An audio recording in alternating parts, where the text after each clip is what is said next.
Hello, praise the Lord.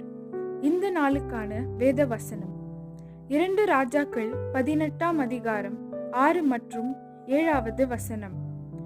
அவன் கர்த்தரை விட்டு பின்வாங்காமல் அவரை சார்ந்திருந்து கர்த்தர் மோசேக்கு கற்பித்த அவருடைய கற்பனைகளை கைக்கொண்டு நடந்தான். வசனம் 7.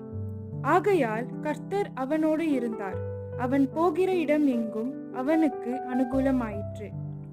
அன்பான தேவ பிள்ளைகளே, இந்த வசனம் எசேக்கியா ராஜாவை பற்றி சொல்லுகிறது. எசேக்கியாவுக்கு தேவன் பேரில் ஒருமனப்பற்ற விசுவாசத்தை வைத்தான். அவனுடைய நம்பிக்கை அவருடைய அரசு அமைத்த கூட்டணிகளிலோ செல்வத்திலோ அல்லது சுயத்தின் மேல் இல்லை, தேவனில் மட்டுமே இருந்தது. பயங்கள் வந்தபோது தேவனை சார்ந்து கொண்டான்.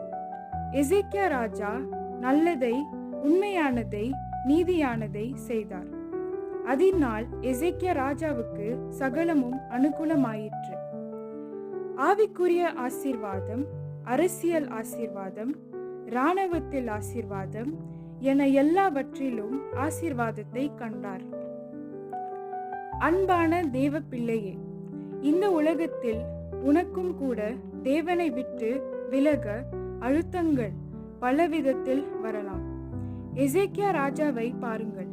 அவருடைய எல்லா நேரத்திலும் தேவனை பற்றி கொண்டார். அதனால் சகலமும் அனுகூலமாயிற்று. ஆமென். ஜெபம் செய்வோம். பரலோக ராஜாவே, இந்த நாளுக்காக ஸ்தோத்திரம். நாங்கள் இந்த உலகத்தில் எந்த சூழ்நிலையிலும் உம்மை விட்டு, உம் சமூகத்தை விட்டு தூரமாய் போகாமல் உம்மை பற்றி கொள்ள எங்களுக்கு தயவு செய்யும். ஆசீர்வதியும். இயேசுவின் நாமத்தில் ஆமென். God bless you.